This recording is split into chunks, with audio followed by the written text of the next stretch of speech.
Now, in this lecture, I am going to discuss about trade discount and cash discount. Open page number 63. Discount means, बघा स्टार्टिंगला दिलेला आहे discount. Discount means an allowance or concession given by the seller of goods to the purchaser. There are two types of discount. Discount means underline करून घ्या. Discount म्हणजेच काय तर discount means an allowance or concession given by the seller of goods to the purchaser. की जो seller आहे, जो goods विकणार आहे, तर त्याने काय केलेलं असतं, जो गुड्स परचेस करणारी व्यक्ती आहे, जो परचेसर आहे, बायर आहे, तर त्याला जे काही कन्सेशन दिलेलं असतं किंवा अलाउन्स पे केलेला असतो, तर त्याला काय म्हटलं जातं, डिस्काउंट असं म्हटलं जातं. ठीक आहे. There are two types of discount. First is trade discount and second one is cash discount. Okay. Trade discount म्हणजे काय बघूया आपण आणि कॅश डिस्काउंट म्हणजे काय ते पण बघूया आणि त्याचा आपल्याला जर्नल मध्ये नक्की काय इफेक्ट होतं. जर्नल एंट्रीज करत असताना आपल्याला कशा प्रकारे डिस्काउंट आहे तर तो कॅल्क्युलेट करायचा असतो आणि त्याचं पोस्टिंग कशा जर्नल एंट्रीमध्ये त्याची एंट्रीज कशा करायच्या असतात ते आपण आता मी तुम्हाला सांगणार आहे. ठीक आहे. आधीच्या लेक्चर्स जे नव्याने जॉईन झालेले स्टुडंट्स आहेत, ओपन पेज नंबर 63. त्याच्यावरती तिथे तुम्हाला डिस्काउंट दिलेला आहे, तर तो मी तुम्हाला इथे एक्सप्लेन करून सांगणार आहे. तर discount it is an allowance or concession given by the seller of goods to the purchaser. जो परचेसर आहे तर त्याला जो कन्सेशन दिलं जातं किंवा जे अलाउन्स दिला जातो तर by the seller to the purchaser, तर त्याला काय म्हटलं जातं, डिस्काउंट असं म्हटलं जातं. There are two types of discount, trade discount and cash discount. First we learn what is the meaning of trade discount. It is an allowance given on printed list price of goods. की गुड्सची जी printed price असते तर त्याच्यावरती जो discount दिला जातो तर त्याला काय म्हटलं जातं, ट्रेड डिस्काउंट असं म्हटलं जातं.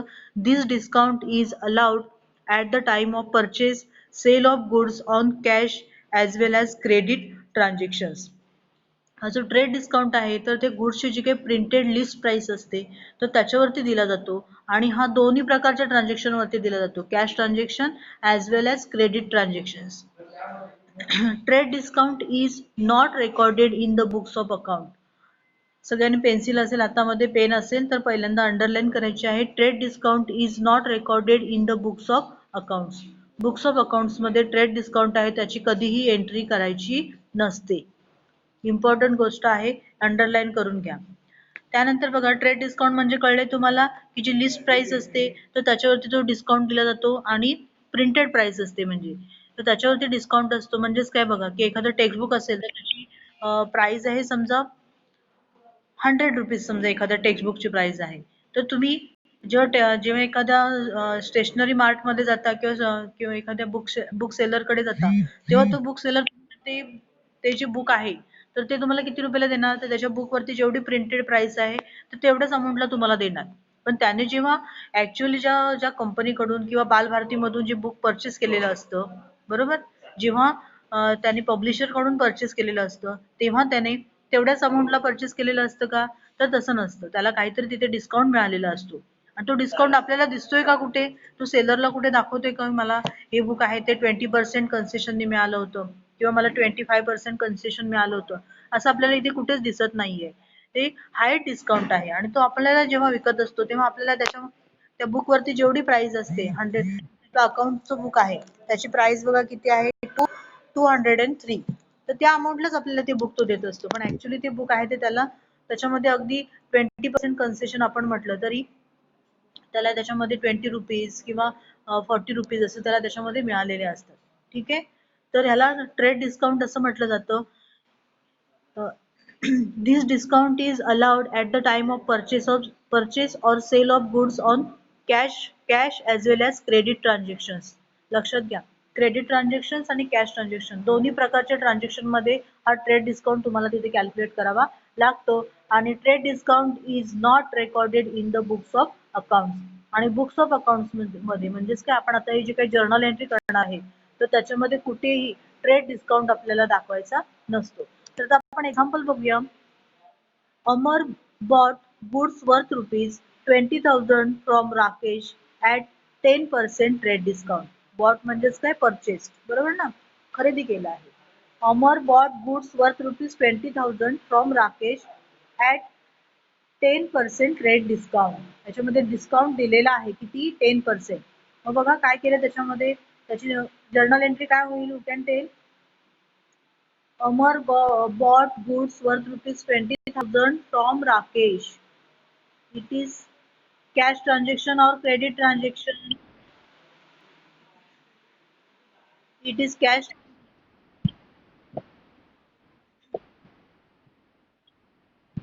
कसं काय cash transaction? Where cash is given? How can it is cash transaction? इथे मेन्शन केलंय काय, ऑन कॅश, फॉर कॅश, असं मेन्शन केलेलं आहे का?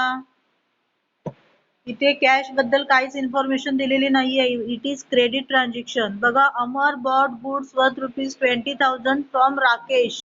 राकेश कडून परचेस केलं म्हणजे कोणाकडून परचेस केलं त्याचं नाव आलेलं आहे पार्टीचं, आणि कॅश बद्दल काहीच, फॉर कॅश, ऑन कॅश असं काहीच म्हटलेलं नाहीये. That's why it is credit transaction. कळते का? ऍट 10% रेट डिस्काउंट असं म्हटलेलं आहे. मग आता पहिल्यांदा आपल्याला सिंपल मला जर्नल एंट्री सांगा credit ट्रान्झॅक्शनची.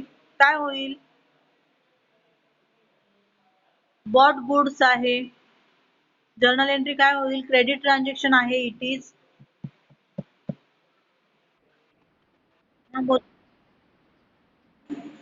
purchases is an expense. Okay, tell me journal entry.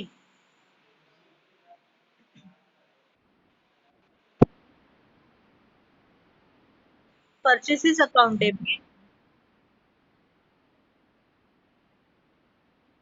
Purchase account debit to Rakesh account. It is the journal entry.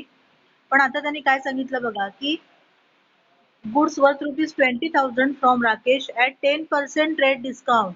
त्याच्यावरती आपल्याला 10% 10% डिस्काउंट कॅल्क्युलेट करायला सांगितलेलं आहे. मग आता 20,000 वरती 10% डिस्काउंट कॅल्क्युलेट करा. मला रिटर्न मध्ये आन्सर दिलं तरी पण चालेल.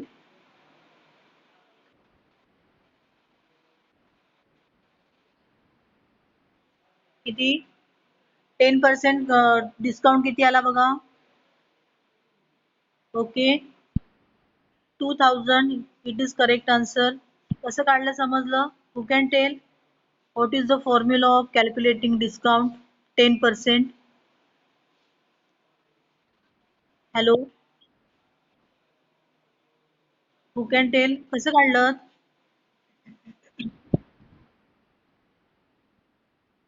20,000 इंटू 10 अपॉन 100. बरोबर ना? समजा 20% असतं तर 20,000 इंटू 20 अपॉन 100 असं आपण काढलं असतं. बरोबर?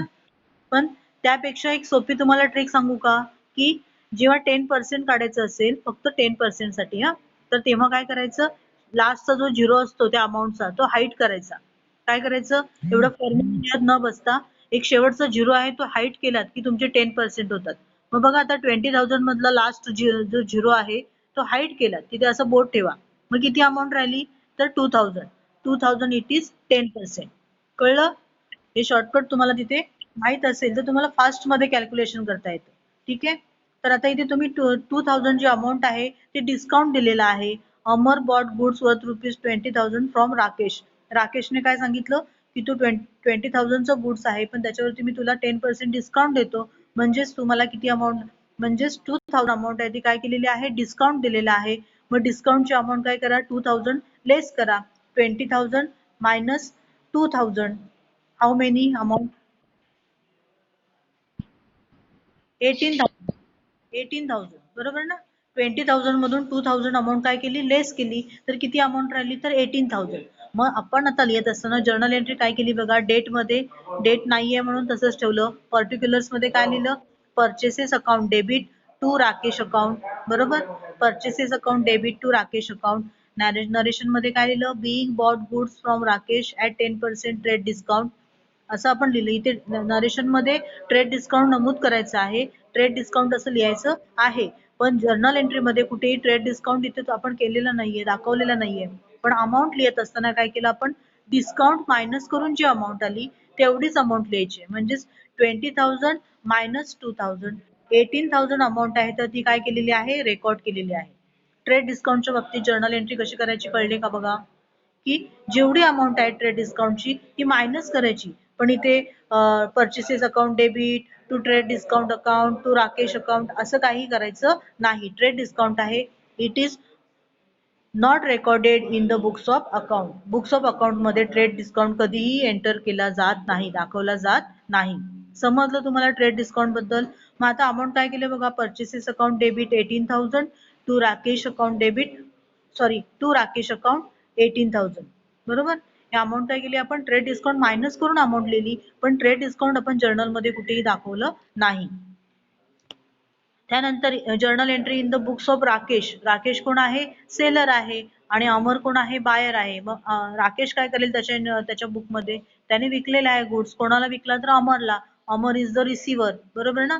म्हणून Amar account debit 18,000 to sales account, आणि टू सेल्स त्याने विकलंय म्हणून तो काय करणार तिथे त्याच्या बुक्स ऑफ अकाउंट्स मध्ये to sales account 18,000. Okay. Being sold goods to Amar at 10% trade discount असं म्हणायला पाहिजे तिथे. कळतंय. ट्रेड डिस्काउंट आहे तो कुठे कोणतेही जर्नल एंट्री मध्ये दाखवायचं नाही, पण ऍक्च्युअली तो काय करायचं आहे, मायनस करायची अमाऊंट, आणि फक्त त्याची एंट्री आहे ती इथे करायची आहे. ठीक आहे.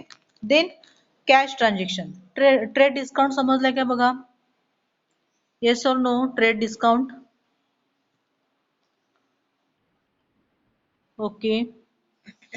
सगळ्यांना समजलंय. त्यानंतर आता बघूया आपण कॅश डिस्काउंट.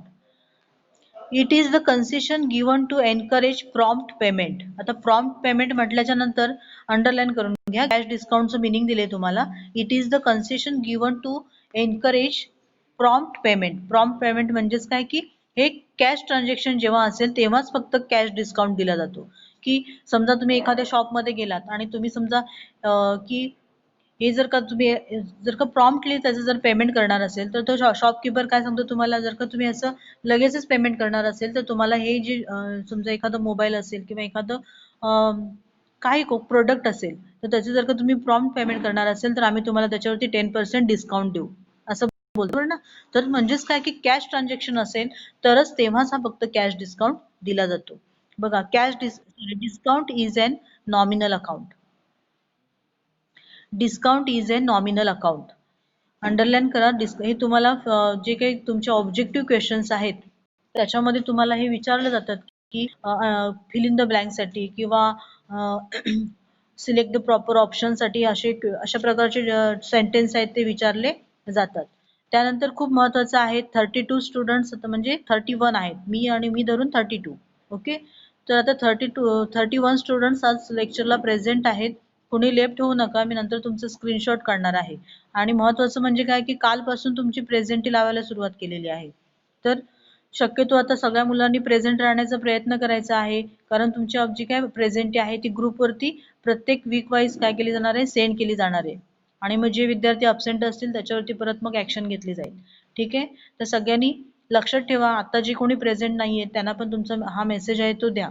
म्हणजे काय होईल, जर का सगळे प्रेझेंट राहिलात म्हणजे तुम्हाला जे काही अकाउंट वगैरे आहे तर ते तुम्हाला व्यवस्थित कळणार आहे. जर का तुमची अब्सेंटी असेल, आता जे अब्सेंट स्टुडंट आहेत तर त्यांना मग ते कळलेलंच नाहीये की नक्की डिस्काउंट म्हणजे काय, जीएसटी म्हणजे काय. आणि जर का हेच नसेल कळलेलं तर तुम्हाला जर्नल एंट्री करताना त्याचा नक्कीच प्रॉब्लेम येणार आहे. तर बघूया आपण cash discount. Discount is a nominal account. Cash discount is a loss to the receiver of cash and gain to the giver of cash. आता इथे बघा, cash is a loss to the receiver of the cash. समजा एखादा shopkeeper आहे तर त्याने आपल्याला ते प्रोडक्ट विकतोय म्हणजे त्याला आपण कॅश देणार आहे. ही इज द रिसिव्हर, तो रिसिव्ह करणार आहे कॅश. मग अशा वेळेला जर का तो आपल्याला डिस्काउंट देत असेल की समजा 1000 अमाऊंट जर का त्याला द्यायची असेल तर आपण त्याला किती देतोय की 950 अमाऊंट देतोय. 50 रुपीज त्याने आपल्याला डिस्काउंट दिलेला आहे. याचा अर्थ 50 रुपीज आपण देणार का त्याला, नाही देणार. मग याचा अर्थ आपण त्याला अमाऊंट किती दिली, 950. मग अशा वेळेला 50 त्याचं काय आहे, लॉस आहे, पण it is gain to the giver of cash. पण आपण आपल्यासाठी काय आहे, तो फायदा आहे. आपल्याला तेवढे 50 रुपीज काय करावे लागले, कमी द्यायला लागले. ठीक आहे. Therefore, whenever cash discount is allowed, discount allowed account should be debited in the books of the person who receives cash and discount received account should be credited in the books of the person who pays cash. आता हे जे काही cash discount आहे तो आपल्याला debit किंवा credit हा करावाच लागतो. ते कसं ते आपण बघूया. एखादं ट्रान्झॅक्शन घेतलं की तुमच्या लगेच लक्षात येईल. It is to be calculated after deducting trade discount that is on invoice price. It is recorded in the books of accounts. आता जे आत्ताचे जे सेंटेन्स होतं त्याला अंडरलाईन करून घ्या. It is to be calculated after deducting trade discount. आता एकाच ट्रान्झॅक्शन मध्ये आपल्याला काय देतात, कॅश डिस्काउंट पण देतात आणि ट्रेड डिस्काउंट पण कॅल्क्युलेट करायला देतात. आता जर्नल एंट्री मध्ये तुम्ही पुढे पुढे जसं जाल जसं त्याची जी काही डिफिकल्टी लेवल आहे ती वाढत गेली की तुम्हाला एकाच ट्रान्झॅक्शन मध्ये ट्रेड डिस्काउंट आणि कॅश डिस्काउंट असे दोन्ही दिले असतात. मग तेव्हा प्रश्न पडतो की नक्की आधी कोणतं कॅल्क्युलेट करायचं, कॅश करायचं की ट्रेड डिस्काउंट करायचं. तर त्यासाठी त्यांनी सांगितलेलं आहे it is to be calculated after deducting trade discount. Trade discount आधी डिडक्ट करायचं आणि त्यानंतर after deducting trade discount you can deduct cash discount. समजलं? हे जे थेअरी पार्ट आहे अकाउंट मधलं खूप इम्पॉर्टंट असतो. त्याच्यावरती मग आपण बेसिक जेव्हा ते प्रॅक्टिकल करत असतो तेव्हा तिथे अडचण येऊ शकते. That is on invoice price. It is recorded in the books of account. आणि कॅश डिस्काउंट आहे तो it is recorded in the books of account. म्हणजेच काय की हे कॅश डिस्काउंट आपल्याला बुक्स ऑफ अकाउंट मध्ये रेकॉर्ड करावा लागतो. ठीक आहे. तर बघूया आता आपण ट्रान्झॅक्शन दिलेलं आहे. पेज नंबर 64 ओपन करा. एक्झाम्पल दिलेला आहे. Received from Kartik ₹1900 and allowed him discount ₹100. Kartik हा व्यक्ती आहे त्याच्याकडून काय केलेले आहे, अमाऊंट रिसिव्ड झालेली आहे 1900 and allowed him discount आणि त्याला डिस्काउंट किती दिलेला आहे 100. याचा अर्थ त्याच्याकडून आपल्याला 2000 अमाऊंट रिसिव्ड व्हायची होती. पण आपण त्याला काय सांगितलं की ठीक आहे तू मला आताच्या लगेच जर का पेमेंट देत असशील मला अमाऊंट तर मी तुला काय करतो ₹100 काय करतो डिस्काउंट देतो. मग त्याप्रमाणे काय केलेलं आहे, कार्तिक कडून आपण किती घेतले 2000 अमाऊंट घ्यायची होती पण ऍक्च्युली आपण काय केले 1900 अमाऊंट त्याच्याकडून घेतली आणि त्याला इमिजिएटली ₹100 काय केलेलं आहे डिस्काउंट दिलेला आहे. ओके. तर बघा आता काय एंट्री झाली. Received from Kartik. आता आपल्याला जर्नल एंट्री आपल्याला यायला पाहिजे बरोबर ना. जर्नल एंट्री काय होईल सांगा मला. सिंपल आधी मला सांगा, डिस्काउंटचा नंतर आपण विचार करू. Received from Kartik ₹1900. याची जर्नल एंट्री काय होईल. रिसिव्ड याचा अर्थ कॅश रिसिव्ड. हा, रिसिव्ड म्हणजे काही पेन वगैरे रिसिव्ड असं नाहीये. Received from Kartik ₹1900. याची सिंपल जर्नल एंट्री काय होईल. Who can tail.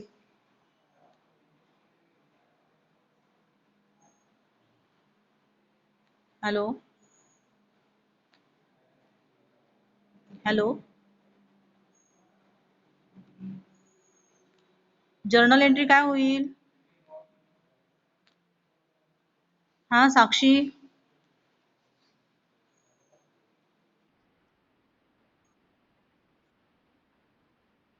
Cash account debit. Okay, cash account debit. And who is the giver.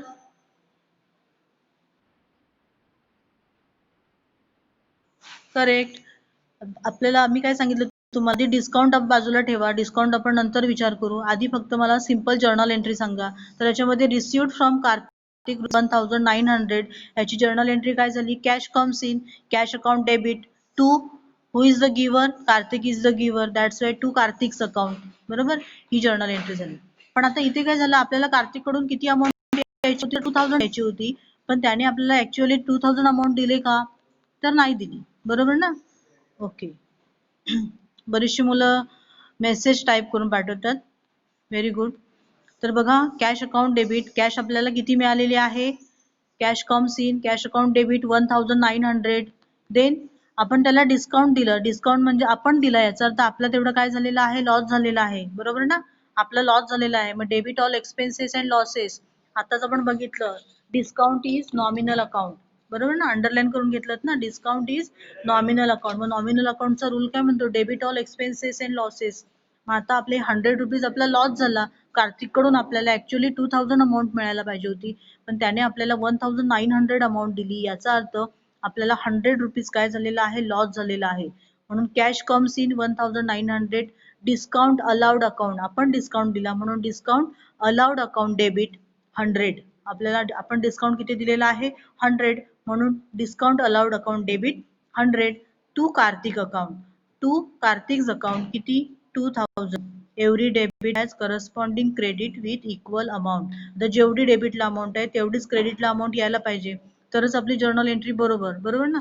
तुम्ही क्रेडिटला 1900 लिहिलेत तर तुमची जर्नल एंट्री काय होणार रॉंग होणार. कळलं तुम्हाला. Being cash received and discount allowed narration लिहिलं. समजलं कॅश डिस्काउंटची एंट्री कशी करायची आहे ती. हा बोल.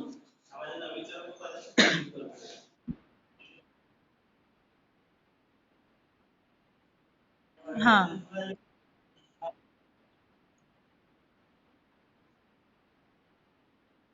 नाही received from Kartik 1900 actually received किती झाले तर 1900 बरोबर. आणि हा आणि I had allowed him discount rupees 100 त्याने क्लिअरली तिथे सांगितलं की त्याला 100 रुपीज डिस्काउंट दिलेला आहे आणि 1900 अमाऊंट रिसिव्ड झालेली आहे. ठीक आहे. आपल्याला काही कॅल्क्युलेशन वगैरे त्यांनी सांगितलंच नाही करायला. त्यांनी क्लिअर कट त्यांनी अमाऊंटच दिलेलं आहे की एवढी अमाऊंट रिसिव्ड झाली एवढा डिस्काउंट दिला.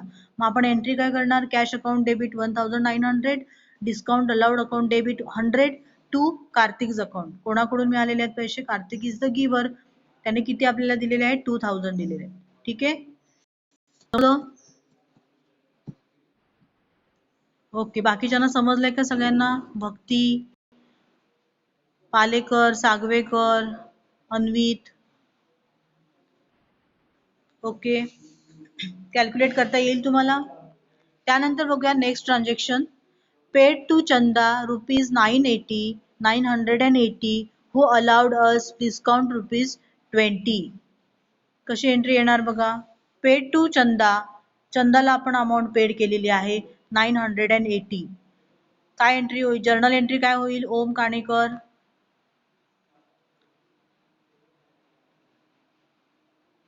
Okay Sujal.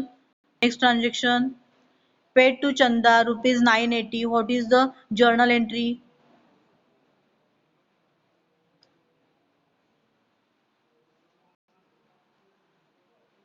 Om Kanekar.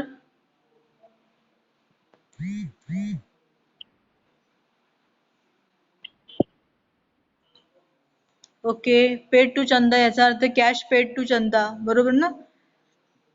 Cash goes out and who is the receiver. Chanda is the receiver. मग जर्नल एंट्री काय होणार what will be the journal. Chanda's account debit clear बोलायचं बरोबर ना. Chanda's account debit to cash account बरोबर ना. किती कॅश दिली आपण तिला चंदाला आपण त्यांनी काय सांगितलं बघ कॅश आपल्याकडून किती गेली टू कॅश अकाउंट किती 980. क्रेडिटला किती लिहिणार आपण to cash account 980 to discount received की चंदाला आपण पेड केलेली आहे आणि तिला म्हणजे डिस्काउंट चंदाला किती डिस्काउंट रिसिव्ड आहे तर 20. 980 प्लस 20 म्हणजे टू चंदाज अकाउंट डेबिट. डेबिटला अमाऊंट किती लिहिणार आपण 1000. कळलं. 980 प्लस 20 1000 अमाऊंट आहे ती काय केलेली आपण चंदाला पेड केलेली आहे. ऍक्च्युअली अमाऊंट किती 1000 आणि त्याच्यामध्ये डिस्काउंट दिलेले आहे म्हणजे to cash account cash goes out किती आहे 980 आणि डिस्काउंट रिसिव्ड आपल्याला डिस्काउंट मिळालेला आहे किती 20. समजलं. डेबिटला जेवढी अमाऊंट आहे तेवढीच क्रेडिटला अमाऊंट यायला पाहिजे. It is the cash transaction म्हणजे एकदा अमाऊंट पेड केली आणि एकदा अमाऊंट रिसिव्ड केली अशा दोन्ही प्रकारचं ट्रान्झॅक्शन आलं तर एकदा डिस्काउंट डेबिट होतं एकदा जेव्हा अमाऊंट रिसिव्ड होते तर तेव्हा डिस्काउंट काय होत असतं डेबिट होत असतं आणि जेव्हा अमाऊंट पेड केली जाते तेव्हा डिस्काउंट ऑटोमॅटिकली कॅश डिस्काउंट आहे तर तो क्रेडिट होत असतो. ठीक आहे. डिस्काउंट रिसिव्डचा अर्थ काय झाला इन्कम झाला. मग नॉमिनल अकाउंटचा रूल काय म्हणतो debit all expenses and losses credit all incomes and gains आणि त्यामुळे काय झालेलं आहे discount received is the income आणि म्हणून तो क्रेडिट झालेला आहे. ठीक आहे.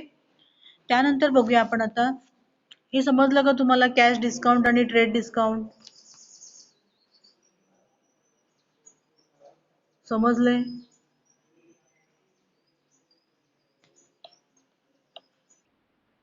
ओके त्यानंतरचा पुढचा एक पार्ट आपण बघणार आहोत तोपर्यंत तुमचं जरा स्क्रीनशॉट येते हा.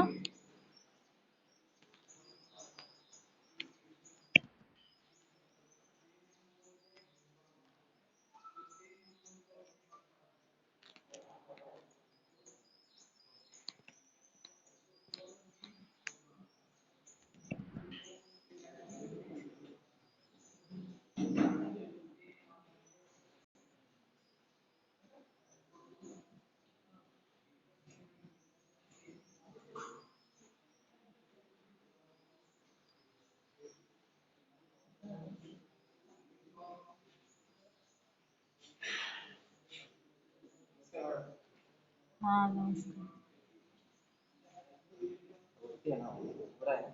हो.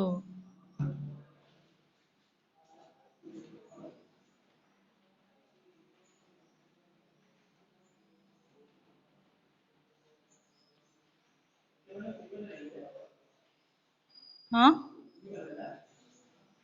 काय म्हटलात?